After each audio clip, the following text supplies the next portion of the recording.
Good evening. Welcome to night 2 of the Clarehouse Community Conversation Series, Lessons for Living. We are happy to see you all here tonight. I'm just curious to see how many of you were here last week. All right, nice. All right, so we're going to build on some of that, but we're also going to do a little recap, I think. So if you missed it, we'll give you the nutshell version of that. It is a real pleasure for us to share this time with you in education and reflection as we grow and learn together.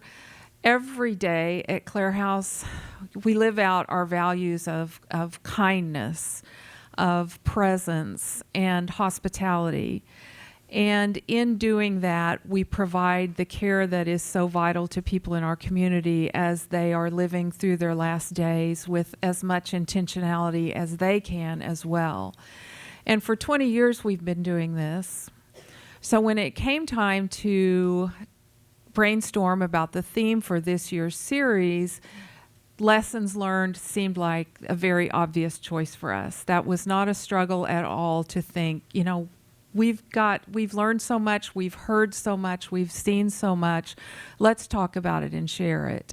And it has been a great joy for me personally over the last year to go back in my mind, to visit with people, to reconnect with people I haven't seen in a while, and to recount a lot of those memories and a lot of those stories. And it really is something that we live out every day in our home, which is the privilege of being with people who are suffering life-threatening illness and they're approaching death. Give us the opportunity to really think about how we're living our lives and to take that back into the world of the busyness and activity of daily life and make choices that are in alignment with what we might have learned. And so we invite you to enter that space with us tonight and be ready to ponder and reflect as we share. So I want to start, as we did last week, with a story, of course. And I'm honored to be joined up here on the stage by Claudia Arthrell. Claudia has been a family member who has experienced care at Clarehouse, and I will let her tell that story of her wonderful mother-in-law, Millie. Yeah, I've really won the lottery when it comes to mother-in-laws. I mean, for 37 years, I had the most incredible, inspirational woman in my life. And yeah, she's inspired me all through my life, and now I'm a volunteer at Clarehouse because of her. What she did is she loved history, and she studied all the time. And she would spend summers, she and her husband would spend summers with us once we had kids, and we would do 3-week family vacations. Maybe it was the Civil War, maybe it was the American Revolution. Oh, let's go check out the Alamo. We would maybe go to Europe and check those things out. Her passion had us reading books and learning all the time, and she did that throughout her life. At 96, she ended up being a widow, and moved in with her son, my husband, and I. And, it was only the beginning of more wonderful stories, more wonderful evenings. And, she ended up having to go on hospice, and at 97, she was at Clarehouse. And in, just loving care. It was wonderful. So one day, Kelly had checked on her, how are you doing today at Clarehouse? And Millie said, I want to talk to everybody. I want to talk to the whole staff. And Kelly said, hey, best time is shift change. Let's just arrange at that time, we'll have them come in and see you. We all knew that Millie had been drifting away a little bit, but was hanging in a bit more because youngest son, his wife, and her namesake were flying in that day. And we were trying to say, rally if you can for that. Everyone filed in at shift change. And she, who had not been very verbal, and I was go right beside her, holding her hand, just sending her whatever energy she needed. She thanked each person by name on the staff that she had been working with for specific gifts, and that is the language we always use because we always were witnesses to the gifts we gave each other, for helping her at this time. Then she became the teacher that she was and told the story of St. Francis of Assisi and Clare and their mission in life to help and heal people. And she would have never believed in her life that at the end of her days, she would be at Clarehouse. And just her profuse thanks for having wound up here. And then as Kelly remembers, somehow I think I was a little bit emotional at that moment. She said, "There, it's done. You can go. I'm done." And the staff, with their tears and choked up, because, Millie was just a gift. She was just totally a gift in my life. And filed out. And it was less than 5 minutes later that she let go. And led me to, when I retired, to be a volunteer at Clarehouse. And it is a gift that I treasure as well. It was a very, very special moment and interaction. I do remember, as the staff is so overcome with emotion and just so moved by what she said, we were all just standing there, and some people were crying, and some people gave her a hug, and she literally did say, "Okay, you can go, get back to work. That's it."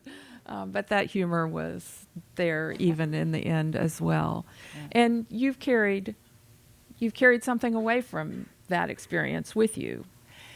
It was not only that intimacy and that understanding of readiness and what was the beauty of being a witness to that with someone, but it made me rethink. My mom died at 61. My dad died at 84 of Alzheimer's. I was watching and thinking back about the sacred moment of being with people and really being a loving presence that doesn't get in their way of whatever it is they decide they need at that time. And I loved realizing that I'd been trained by the people who have loved me the most to be a loving presence. And, it took me a while because I retired after 41 years at Family and Children's, and within 6 weeks, my husband died right in front of me, massive heart attack. Not what we had planned. And I took my time to figure out, where do I belong now? What do I want to do now? Where do I fit? And then it just got really clear. No, it's Clarehouse. I barked on that annual donation. I also do pet therapy. I trained my dog to be Trick's dog and pet therapy dog and accredited by everyone. And then I joined Spirit Song at my church. So we go to Clarehouse every 3 weeks and sing.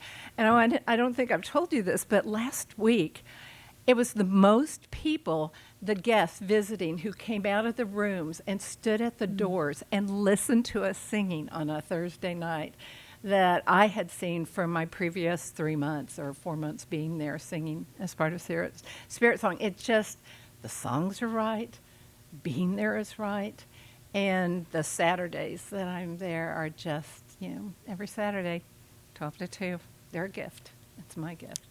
And I think that's what we all hope for, that those gifts will keep coming and that somehow we stay connected across that veil with our loved ones through the connections that we build in those lessons that we learn. Yeah. You're a great storyteller. Oh, good. Thank you, Claudia.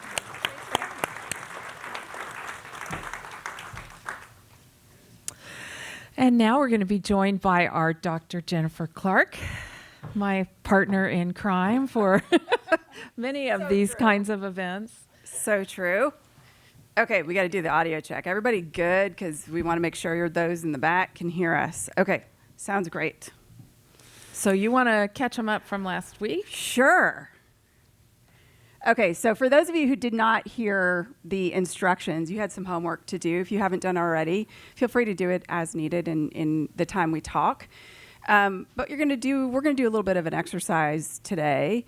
And so we just want you, very briefly, don't think about it too much, but just think about the roles and identities that really shape your, like, fundamentally who you are, right? Think about those roles, pick the top 3, and then rank order them and write them on the little card that we provided, 1, 2, 3. Okay? We'll come back to that later. So, as you will see between last week, this week, and next week, we have a handful of lessons for living that the dying have taught us. And so we needed to lay down some big ideas and some big lessons, particularly some that are based in science, so that these next 2 weeks make a little bit more sense and we could go into a deep dive. So these were the lessons from last week. The first lesson, and the lesson I think Clarehouse has really brought to light in those other Omega homes that we have across the country, is that dying belongs where there is living. You know, where we live is where we should be dying, in community with others, because we die, it is an independent, alone process, but there is no reason why we need to be lonely in it. Our community is what provides us the safety net for the courage for us to step into the unknown. The middle 3 is, we had the lovely story from Stephen Colbert talking about his own suffering. And that suffering, yes, as we have learned, things happen in life. We live in a chaotic world of impermanence and duality. But the suffering of our suffering is optional. It's a choice. And so what does that mean? And I think that was one of the biggest lessons I've learned in taking care of those who are facing their own mortality. Consciousness, bum, bum, bum. Thank God for psychedelics and meditation and all the new neurosciences that is happening now. We're getting closer and closer to understanding our fundamental nature. And particularly this thing we call the self that we'll investigate tonight tends to get in the way and is the reason why we have the fear of death. So the better we understand that and get closer to our essential nature, again, the less suffering. We know that death is a universal experience, regardless of gender, color, ethnicity, economic status, education. It's a human experience, and it has a map to it that has been clearly laid out by those who have ventured to the edge of death and come back and been able to talk about it. And then finally, and probably the most important and deeply enriching for me, is that death is the penultimate creative opportunity for each human life. And so that's where we were this last week, really laying down the groundwork for this conversation. Anything you want to add? We're good. Okay. So tonight we're going to talk about those physical and psychological experiences that we have. And I think our good friend and colleague, Dr. Ira Byock, has had lots and lots of words of wisdom for us on this topic. But as a physician in palliative medicine, he sees it and describes it very eloquently as being almost completely unnecessary. And I think that there's a lot to unpack in that, because we have lots and lots of expectations and misunderstandings and misinformation about what happens as we die. So much of what is colored in some part by our own experience, but also from media and from stories that we hear second and third and fourth hand, and movies and books and all those things in popular culture that affect how we interpret. And so we're using a lot of that media throughout this program to kind of illustrate what it is that we know we're exposed to and how we might process that a little bit. I think you skipped one. Didn't you? Did I? Skip one? No. Mm-mm. I think it's the next one. Okay, so we're going to watch this little clip here that is an iconic moment that I'm sure a lot of you already recognize from the movie Terms of Endearment. And Shirley MacLaine plays a distraught mother who is watching her daughter suffer unbearable pain and doesn't know how to fix that for her. So it's a pretty intense scene, but maybe you've never seen it, or maybe you haven't seen it in quite some time, but we're going to sit with that for just a minute and see how that has impacted what we have expected in our own lives for any kind of physical suffering to play out.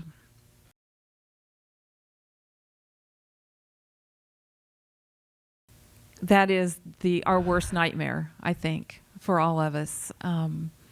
That sense of helplessness, not being able to fix it, particularly if it's our child, but really if it's anyone that we love, that sense of not being able to do something, and that it's not right that someone would have to feel this. I think for a lot of us, we wish we could take that person's place. And we don't know if we're experiencing that ourselves. We don't know how to validate that. Is people are so stoic in a lot of ways about complaining and thinking that people will think that they're whining about it, that they're not understanding. It's so hard to connect with where that person really might be. There's so many fears behind that experience of physical pain. And yet it's not the whole story by any means of what we actually suffer when that's going on. I'm going to give you a chance to jump in. Yeah, I mean, I think the beauty is in the lesson that we have learned is that pain is whatever the person that is experiencing it says it is.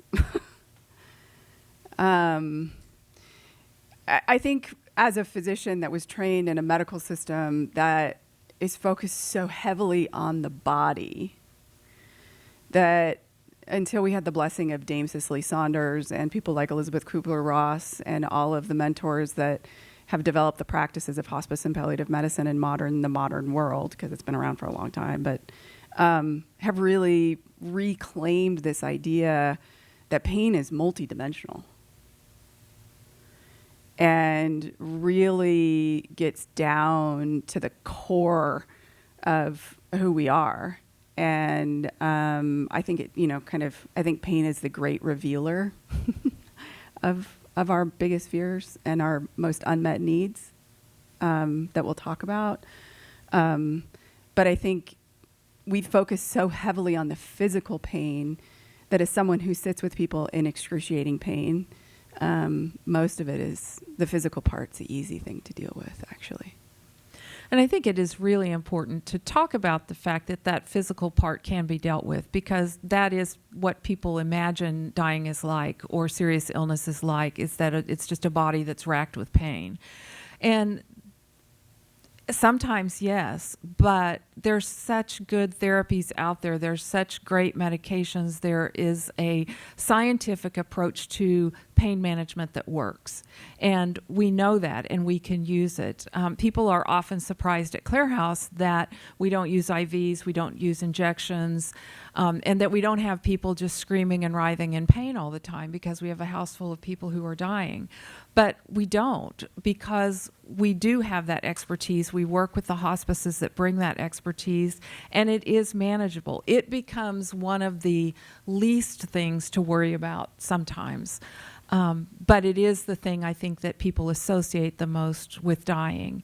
And there are so many myths around that, surrounding pain and the experience of physical pain, and that if I use medicine now, it won't work later, or that if I ask for it, somebody won't believe me, or on the side of the caregivers that they don't see someone appear to be suffering, so they must not be in pain. If you're laughing and talking and visiting with family, and then when the family leaves, you ask for your pain medicine, there's something wrong with that, because you didn't demonstrate enough pain. And there's all these subconscious sorts of tests sometimes that we feel like healthcare providers are going to put us through that really make that physical relief even more challenging to get to. The other piece that I'll call out. I actually remember seeing this in the movie theater when I was a kid, and probably contributed a little bit to why I'm actually sitting in this chair. But I know that there are a lot of people out there that are afraid of not having their mom be able to be out there and scream for them, to bear witness, to stand in the way of making sure that their child is taken care of, or their loved one is taken care of. And so it also calls to the aloneness that we fear in pain. And so I just also wanted to name that. Thanks. It is a very isolating experience, can be. The other thing that we know clearly is that pain and physical discomfort comes first in any level of functioning. When you think about doing anything in life, you cannot proceed with any higher level of functioning if your basic physical comfort level is not achieved. And so to expect that dying people might have a transcendental moment while they are suffering pain and nausea, or maybe short of breath and filled with anxiety, those things are not going to happen. And so if you look back to your old sociology days and remember Maslow's hierarchy of needs, you know, that at the very base of that pyramid is physical safety and comfort. And that's the first thing that has to be taken care of. And oftentimes that's the easiest work to be done in hospice and palliative care, is that physical comfort. So we get a new person brought to our home, and the first thing we do is make sure that they're medicated properly for pain. And then we get them something to drink and something to eat, and we give them a bath, and we put real clothes on them, and we make sure that they are surrounded with dignity and respect while that process is happening, so that they can feel like a human being again, step out of that patient role and begin to re-enter life as a human that just wants to be comfortable and then belong and then be known and then be aware and feel love and be. As I said, pain is the great revealer, particularly of our suffering. And I define suffering as our most unmet basic need. And so as we do these pain assessments, we find where our guests and even our family members, because it's a one whole unit, our colleagues, I don't know how many times I've sat with you and gone through this, right?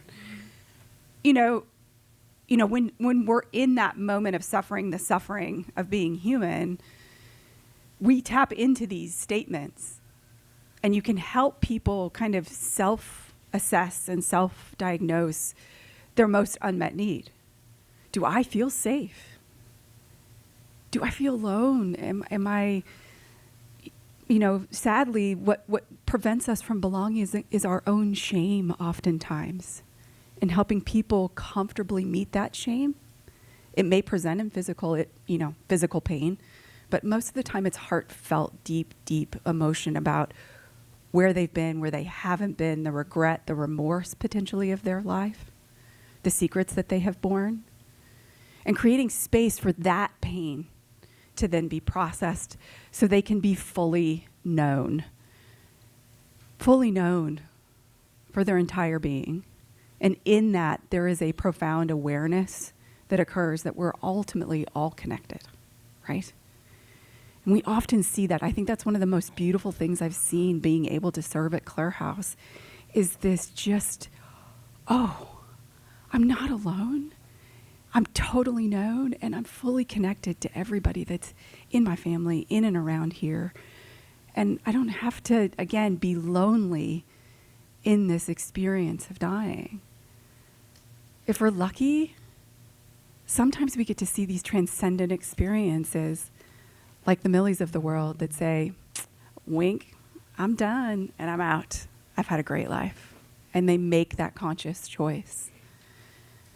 And so there is the possibility of transcendence and creating that space, that safe container for people to explore all of these parts and pieces, no matter where they're at, and helping them through that and the flavor of pain that their needs take. And one of the lessons to carry away from that is where you put your energy in your life, just managing your own self and affairs, or if you are a caregiver for someone else, if you are responsible for helping someone else through navigating healthcare or sickness.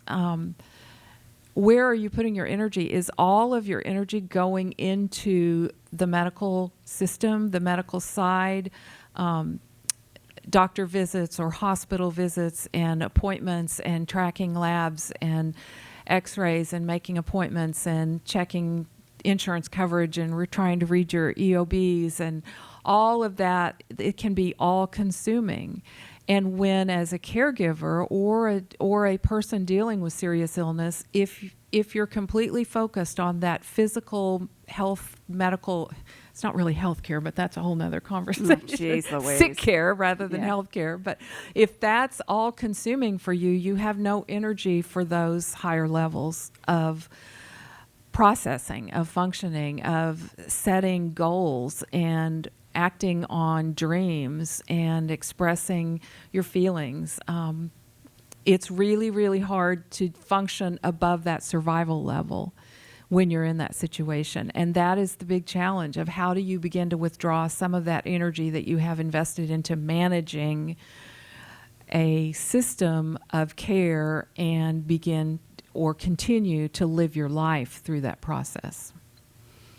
And be able to exercise the next big lesson, which is when we see pain, it's a call to compassion. And if our energy is kind of sucked through the system, we can't actually divert that energy where we really want it to be. It's really interesting because, compassion has been thrown around a lot. And we'll talk about some of that later today and next week. But the way we teach it, actually, in healthcare or sick care, is a continuum.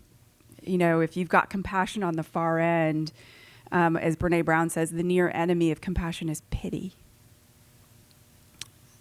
Let that sink in. Yuck. So pity is an otherness. Pity is my husband and I trained in South Carolina. It's oh, bless your heart, sister. Right? So pity is this otherness, this just almost has a flavor of disgust to it. I recognize your suffering and I'm disgusted by it, is basically what it boils down to. Next up on the list is actually sympathy. But sympathy is an othering. Still, it puts the person in an opposition status, in an opposing status. I see your suffering, but I can't get too close. That's too much. But there's almost a flavor of fear and anxiety and uncertainty that keeps us away from facing that. As we move on the other side of the coin, we move towards empathy, where instead of an otherness, it's an effort to sit side by side with someone and as best we can from their viewpoint, see what that experience is. But there's no way to fundamentally get into someone's shoes, but we can attempt to and be willing to go into that vulnerable place with them. And when we're called to act, that's when empathy becomes compassion. And so we are always aware and helping families through and recognize and let them understand the experience of where they are on that spectrum, especially if they're burned out caregivers, because there's a lot of really complex emotions in that, right? We see our hospice colleagues, we see each other, and we have to remember that where are we in the continuum of being able to emotionally support the experience of those experiencing dying? And so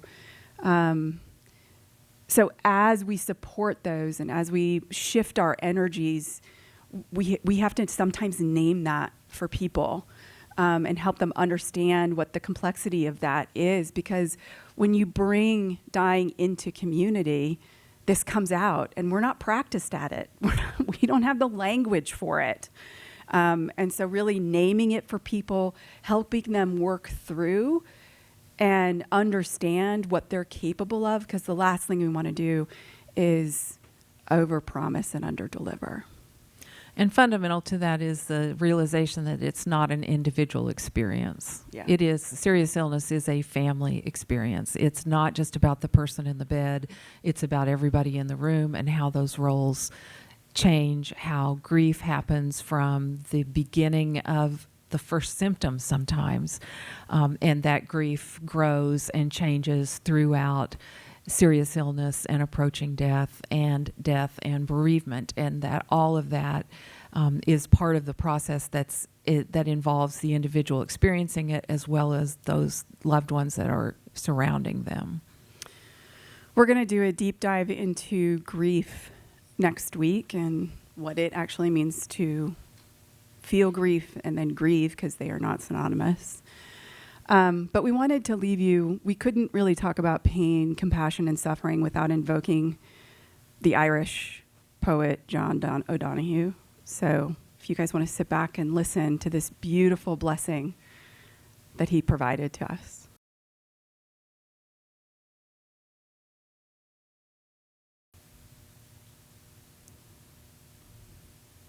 I'll let you marinate in that. When I find myself not in the ideal place on the continuum of compassion, I just pull up some John O'Donoghue. Would recommend it. His most recent, there's been several books, but the one that's been really powerful is Anam Cara. It's a beautiful, beautiful book. So.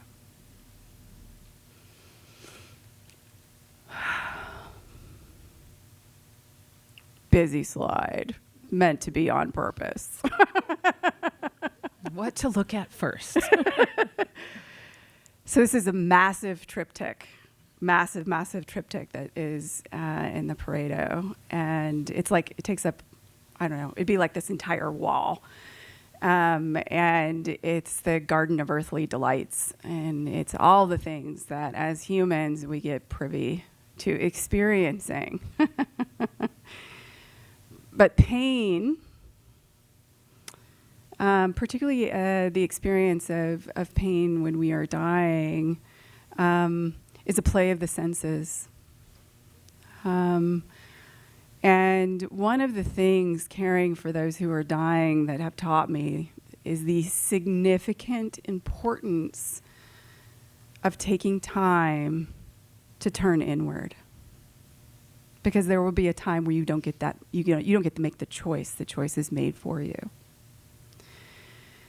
As you'll see, we talked about last week, we talked about this 3-part brain that us humans have, where every experience goes through the reptilian brain into our mammalian brain before it even registers in our human brain. And our sensory system is constantly taking all of those external events and internal information and sending it upwards for us to kind of ponder and decide how we want to experience the world.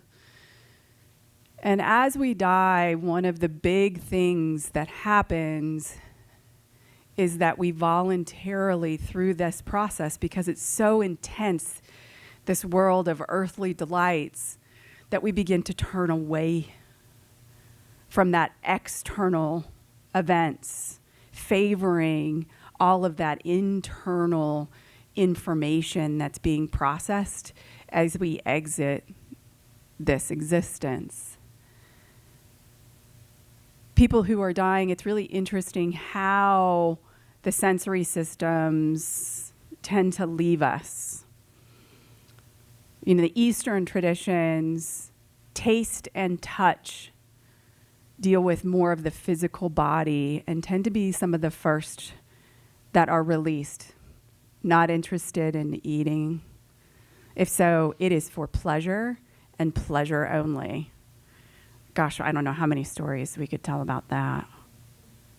The full McDonald's menu, please, and 1 French fries was taken. Right. Mm-hmm.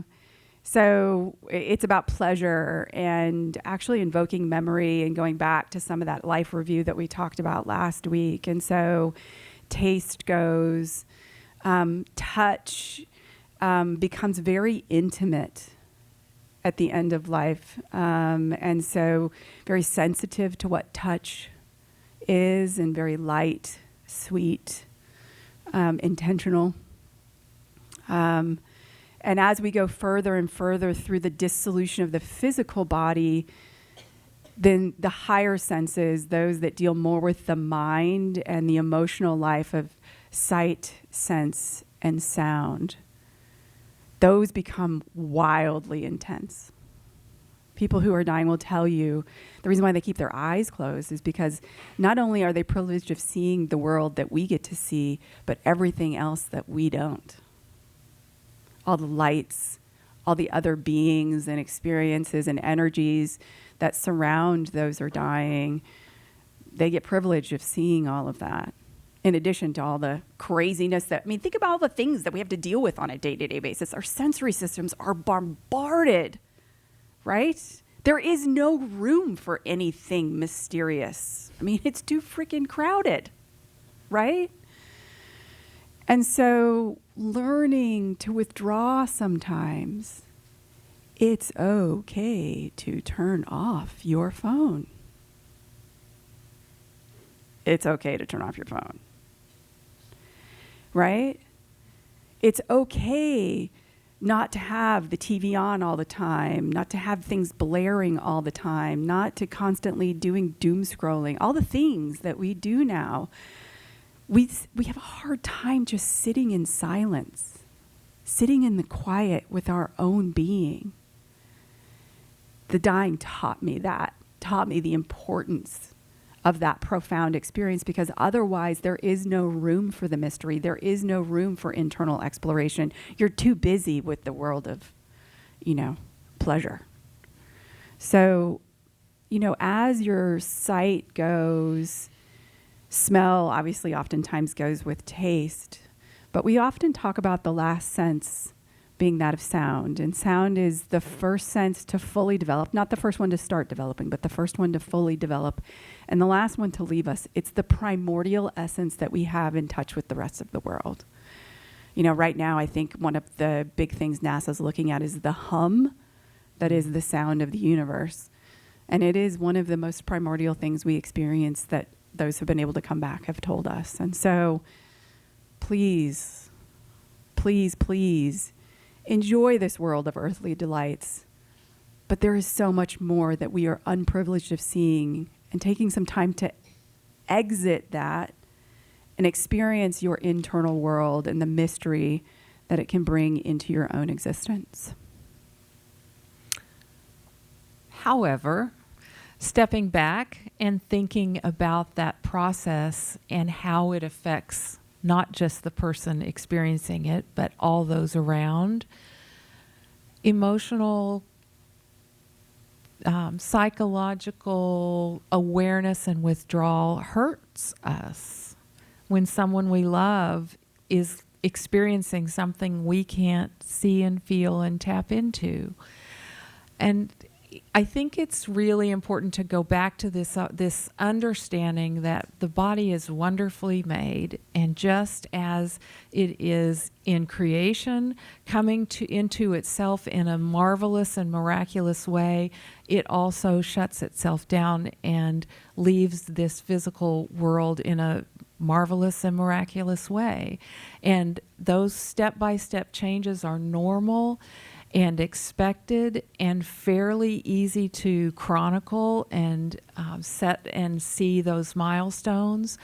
But our response to that as loved ones, as observers, it's very, very difficult to appreciate it for what that is. And what we see is that our person, who we love with all of our being, is pulling away from us. And that hurts. And it's not clear why that's happening. And I've heard so many stories over the years of people who come in tears to someone and say, I don't know what I did. He's mad at me and I don't know why. He won't talk to me. He doesn't, the car's broken down. I don't know how to fix it. The water heater won't work. The kids are struggling at school, whatever those issues are. And somebody just isn't really interested anymore. But it's not their job anymore to be interested in that. And their work now is preparing for something beyond what we're living in a day-to-day world. And it's very difficult for those two experiences to be happening simultaneously.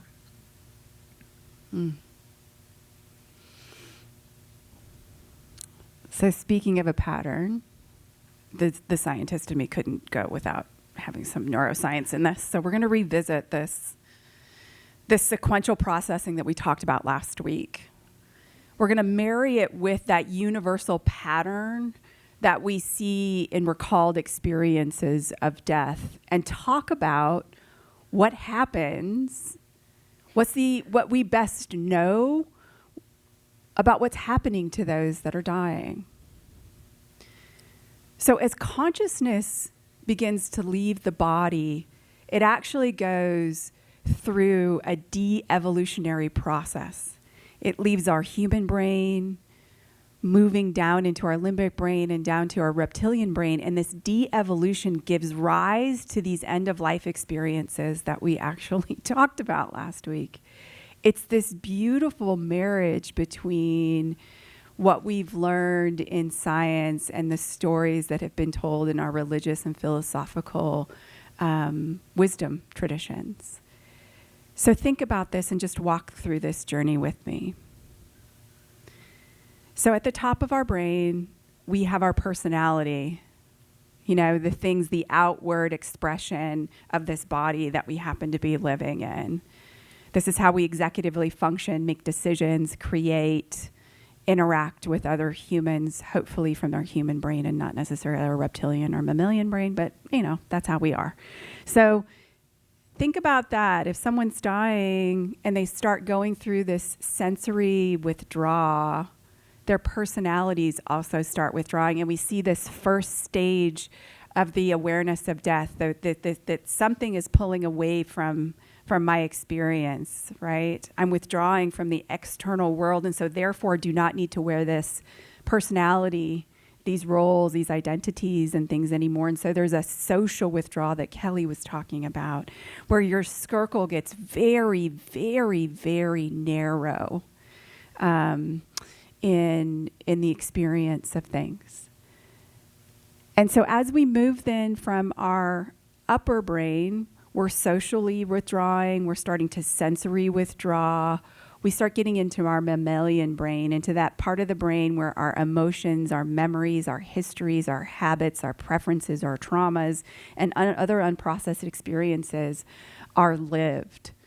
And with that, we start seeing this feeling like I'm heading to a destination. I'm headed to somewhere else. And oftentimes we start seeing what we call terminal agitation or restlessness. That's just kind of what is going on. I need to go. I mean, and it takes on every flavor you can imagine, as we heard last week directly from the authors of the book, The Final Gifts, and we experience on a routine basis. Everything from like world famous golf courses to, we had a librarian the other day. It was talking about the library where she was going. And they start seeing, their versions of heaven, whatever that looks like, and get visits from spiritual beings and loved ones.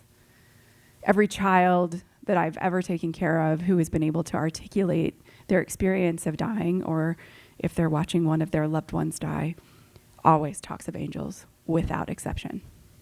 It's a phenomenon that is powerful. There's nothing like a 4-year-old being able to fully describe a spiritual being in a room with you.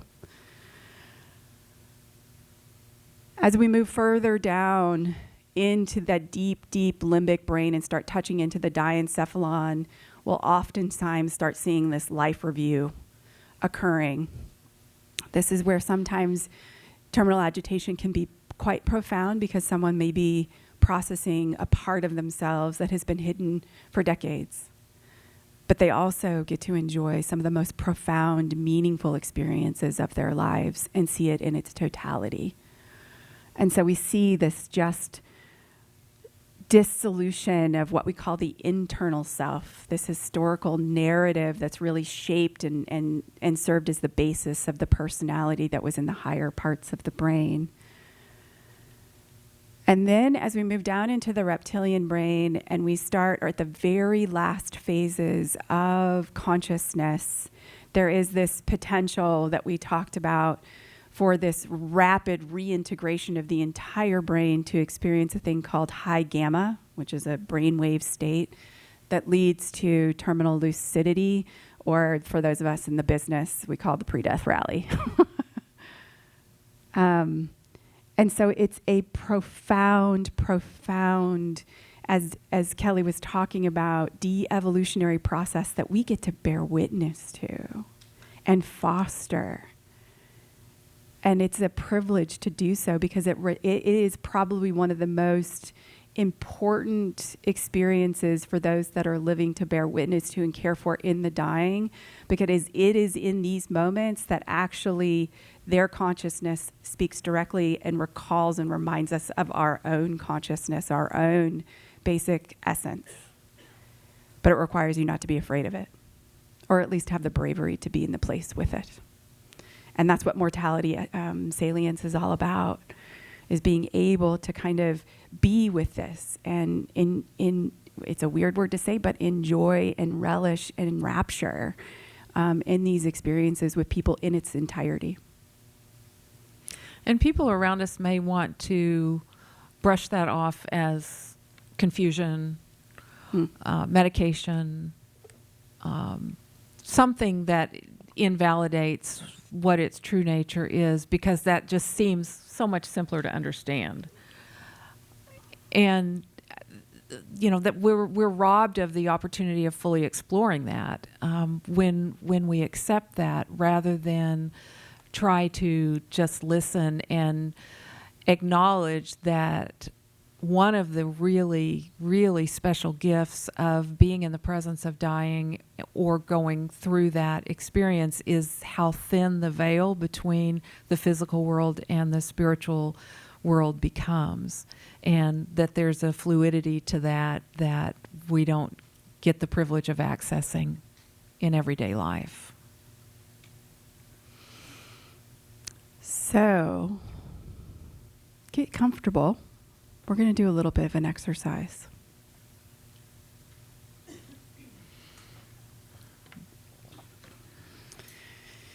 If you will, get in your seats. You might want to put some things down on the floor or put them away so they're not fussing with you a little bit. But please make sure that you have your card with your 3 roles written down on your lap in your hands.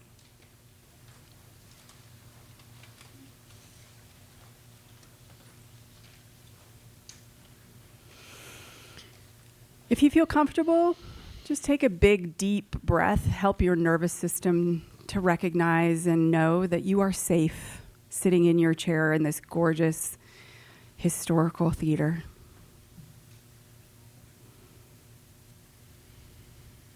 Close your eyes, or maybe just take your gaze down the end of your nose. We're going to do an exploration of your senses first and foremost, similar to what our guests have to go through. Starting with the sense of touch. Feel the air on your skin. Feel your bottom on the chair. Your feet solid on the ground. Perhaps sitting next to a loved one.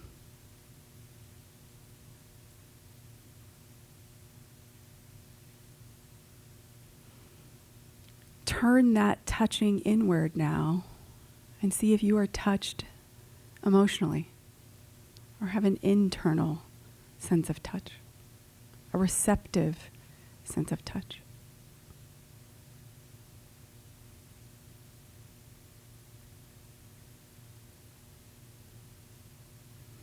Turning to the sense of taste. Maybe you have some of that popcorn still on your mouth, or dinner, or the fresh water that you just drank.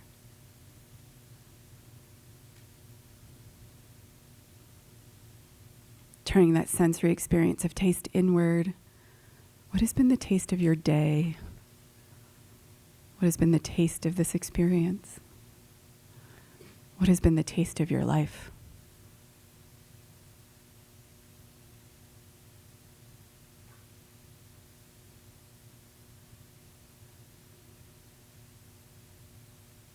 Sense of smell.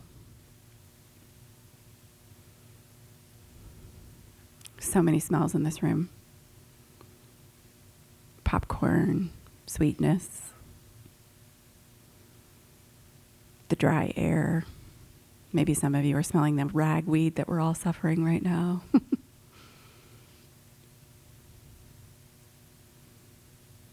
What have been the smells of your life? What were the smells of the day? What was the smell of the baby that you held?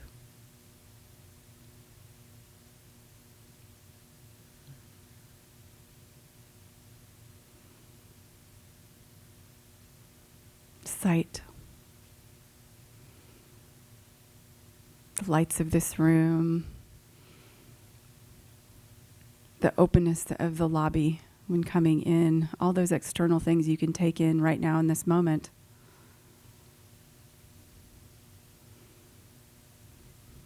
Now turn your sight inward.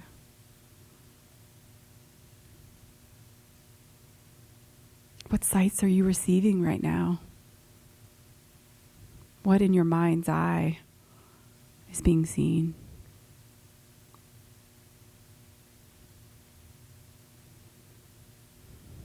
Continuing to vacillate between this internal and external world, shift to hearing and sound.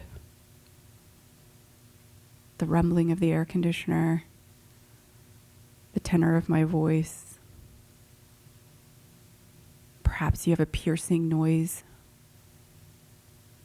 Whatever the external world is sending to you now, or what you're reaching out to hear, turn now inward. What music do you hear? What is the song of your body? Perhaps you hear or feel your blood pressure or your heart beating. Your favorite song, a loved one's voice, messages from afar.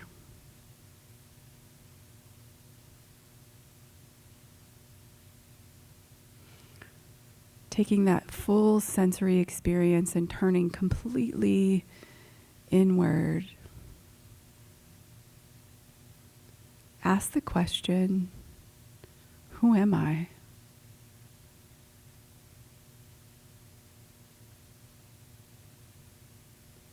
I know I have these roles.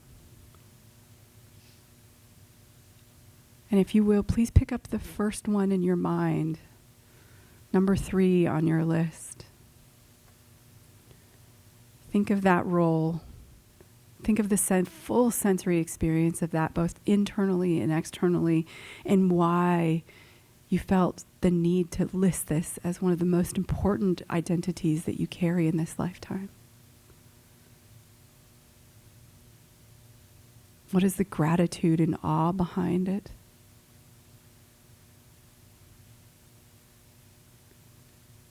If I asked you to extend that gratitude and let it go, are you able to?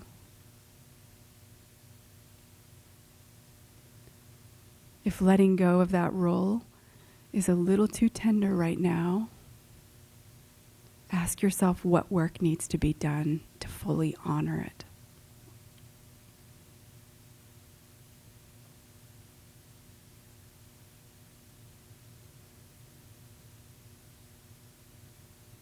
Moving on to that second role, picking it up and its full external and internal experience in your life, what it means to you, who it involves.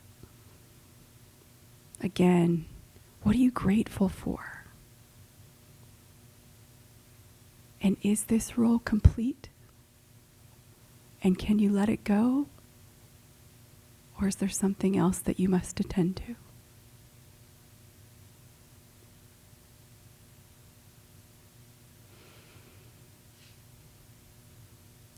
And finally,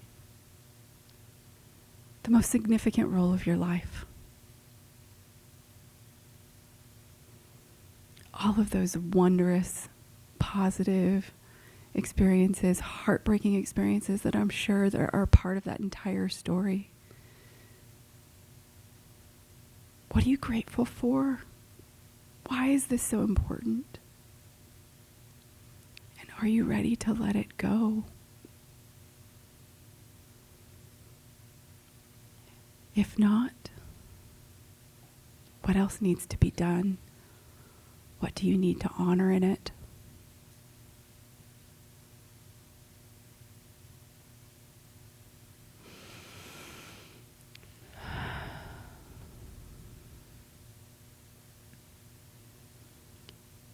Letting go of all of that. Just sit quietly. No need to reach out and try and grab anything. Nothing to think about.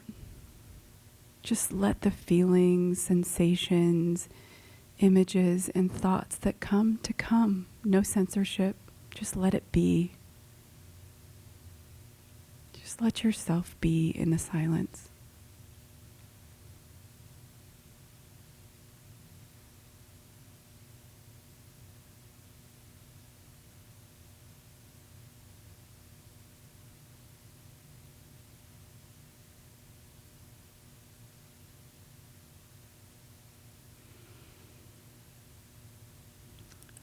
And when you're ready, take a big, deep breath. Wiggle your hands and fingers, because some of you went somewhere else in that. And make yourself back into this time, space, and in your chair.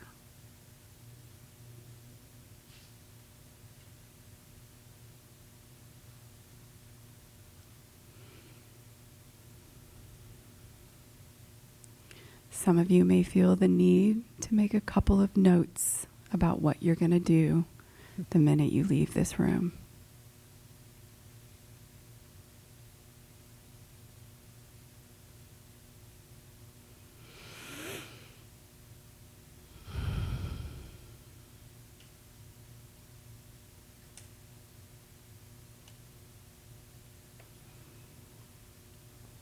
It's important that we take time to get quiet.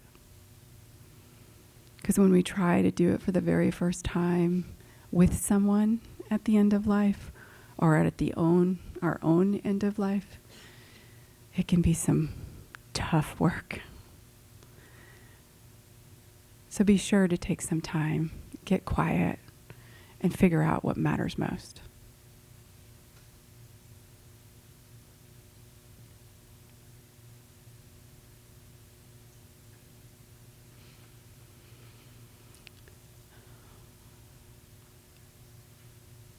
When you're able to get quiet, as you just experienced there, I'm curious to see if any of this resonates for you.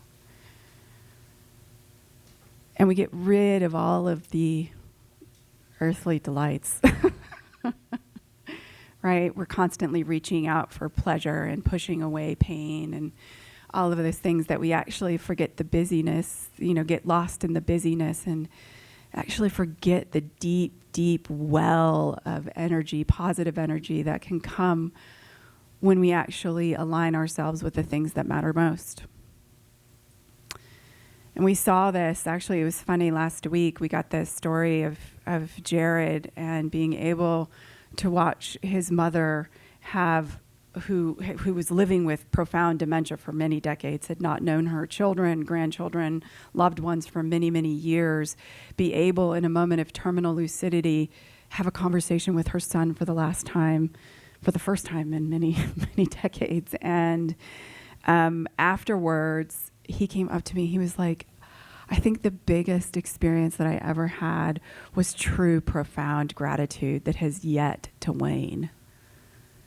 Just being able to walk through life. He's like, it was the most difficult, painful, emotional experience to go through her dementia and go through her dying process, to watch this profound moment of lucidity and walk away from it in this weird, kind of paradox that we'll talk about here in a second, but basking in this world of profound gratitude. These are many of the experiences that we hear about. When you look at the science of positive psychology, these are the ones that get studied quite a bit, but you guys can come up with the flavors of your own versions of these. Everything from not happiness. Sadly, happiness has gotten a bad rap. But deep joy. Deep, deep, deep joy. Gratitude. Awe.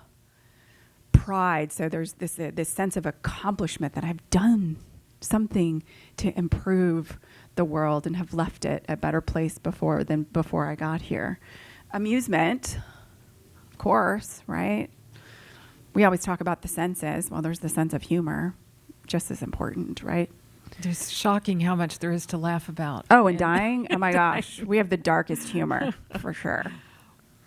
So much. I mean, when your bodily functions kind of take a life of their own, the only thing you can do oftentimes is just laugh, right? Because what else are you going to do? Obviously, inspiration law, kind of all interest is really about this whole concept of, kind of a mind that, my kids, they're not here tonight, but they're tired of hearing me this. A mind that holds curiosity cannot hold judgment. It's proven by MRI. Totally different wiring. So it's this interest and curiosity and kind of being able to be in this space and deal with the uncertainty. You'll find that there's just so much to bear witness to and see and directly participate in, and one of the things that always is shocking to me, I actually had to give a lecture the other day that talked about how truth-telling and compassionate education and honesty about these deep, deep experiences actually fosters hope.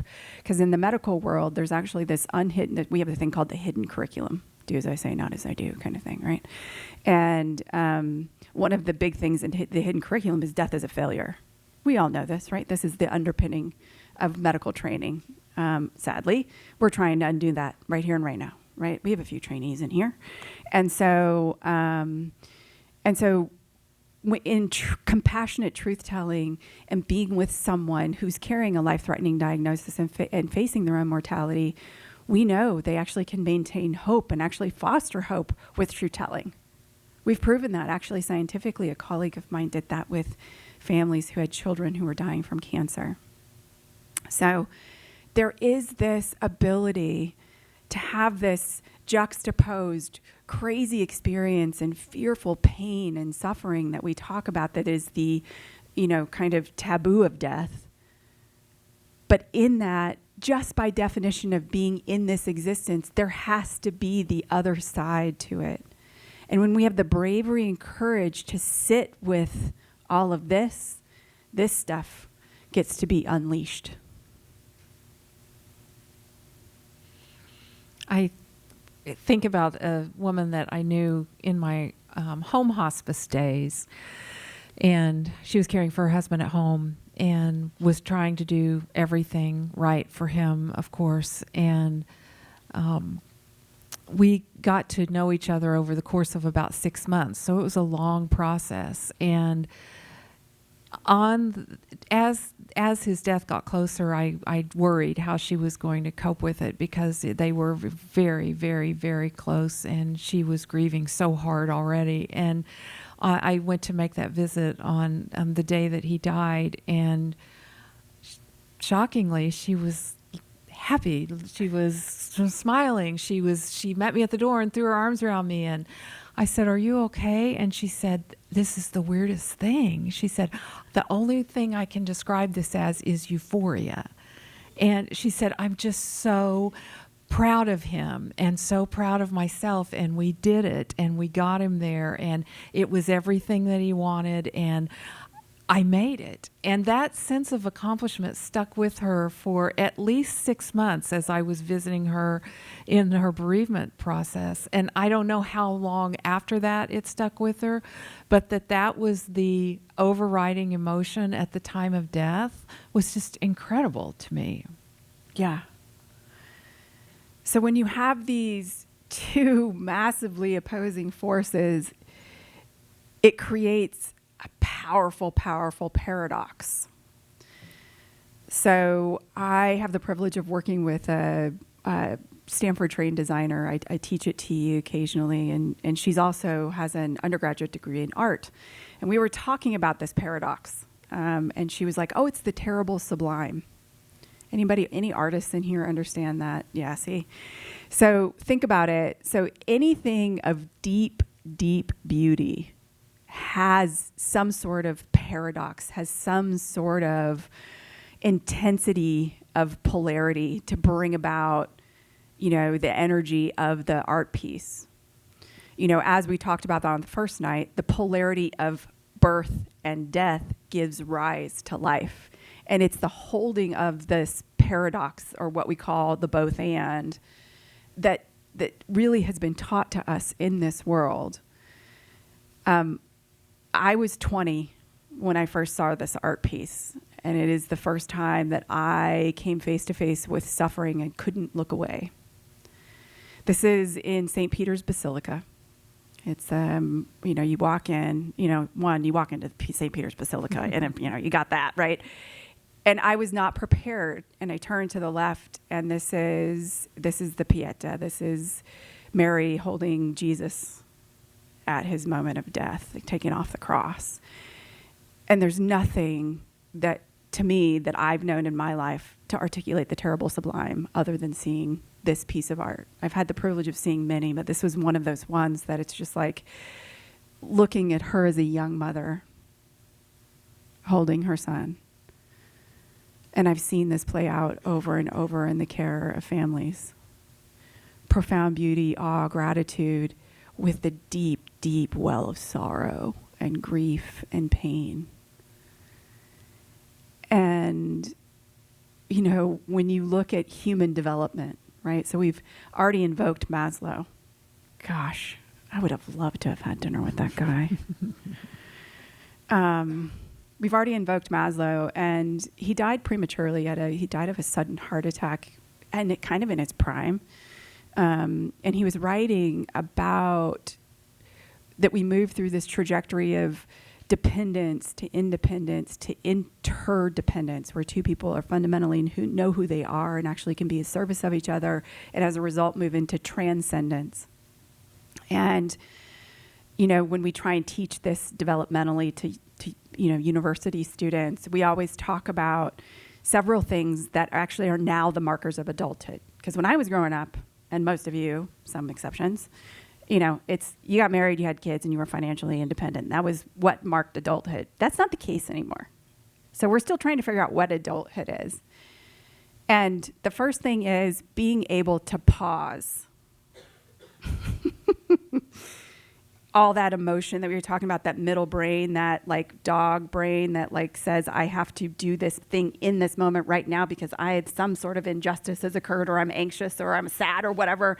And this reaction that we live in our middle brain most of the time, when you can invoke a pause and move from that middle brain into that upper brain, that's one of the very first signs of adulthood. Can you pause? The second thing is perspective. Can you see that there might be another story, there might be another person, there might be another way of seeing this? And the third part of that is being able to hold the paradox of those two things being true at the same time.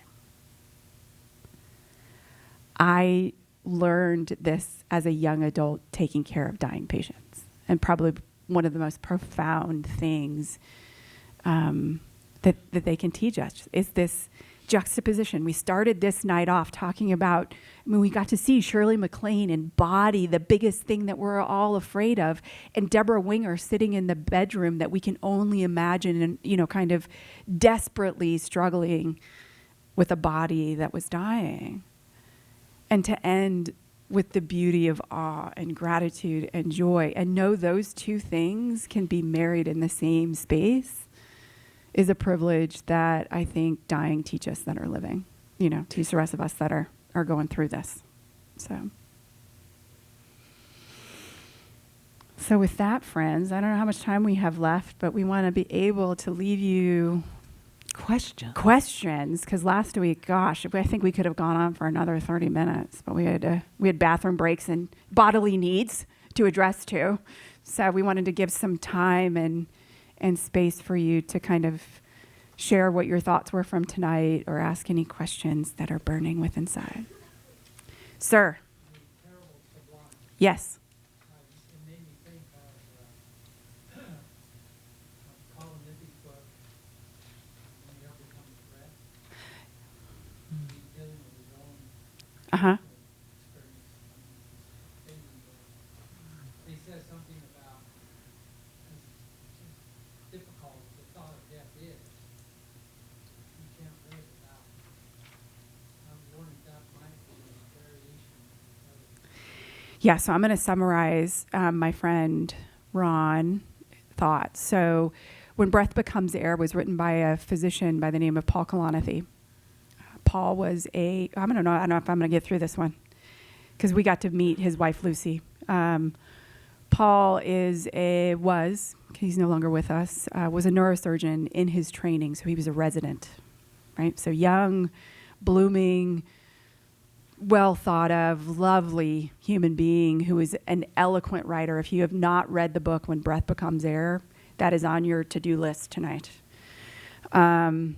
And Ron, Paul goes through this whole experience as being a healer and dying, and what that felt like and what was going on, being a young resident, becoming a father. I'll talk about the paradox of his entire life happening and unfolding, and he beautifully wrote about that. And in the last pages before his death, he talks about this vacillation that he has between not wanting to die, but at the same time it being fully present and yet curious, wondrous about it. And then the book was actually finished by his wife, Lucy, who we actually was on this stage during one of our community conversation series. So yes, it's a beautiful example of the terrible sublime. Beautiful example. Yes. I noticed that we're talking about the psychology and biology of death, and we did not talk about the popular conception of the stages of grief. We have a fantastic slide to talk about that next week. Because people think of grief as these 5 stages, as this linear chronological process, and that's whacked. That is not how it is. Elizabeth Kubler-Ross never said that. That is not how it is. Just like Maslow did not make a hierarchy on a triangle. Some dude in the 80s made that.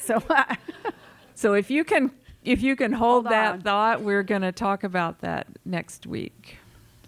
Yeah, she's probably rolling over in her grave sometimes when people are like, I saw it in my own family. We just went through a death, and it was like, okay, bargaining, check.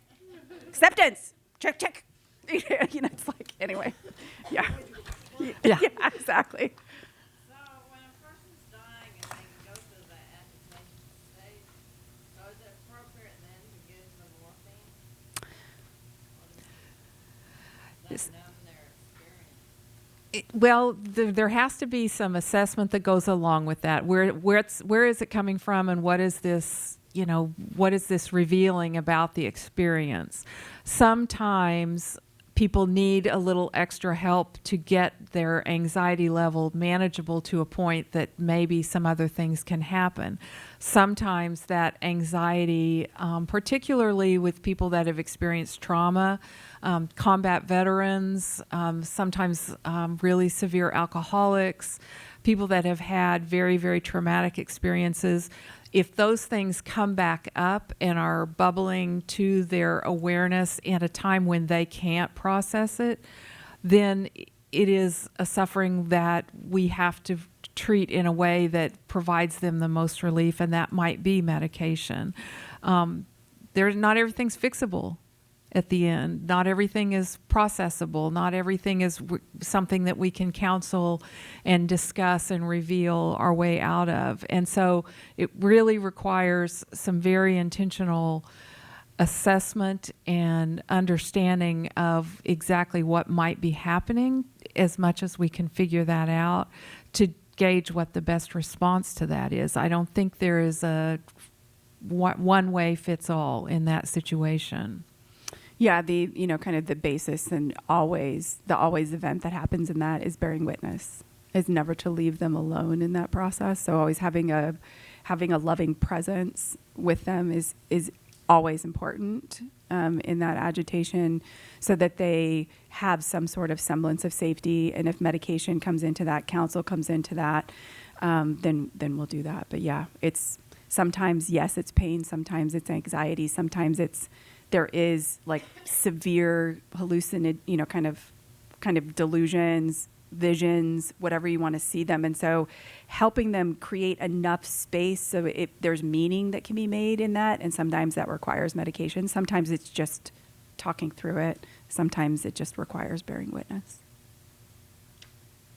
The really simple things, the really simple responses with a mild sort of agitation are all about all those sensory things that Jen was talking about. And so to think about an environment that someone is in, is it just too noisy? Is the TV on? Are there too many conversations going at the same time? When someone's world is really, really narrowed, all that stimulation is obnoxious. And even someone that you love very much, but they're sitting beside you just anxiously rubbing and rubbing and rubbing at your arm, it is a noxious stimuli.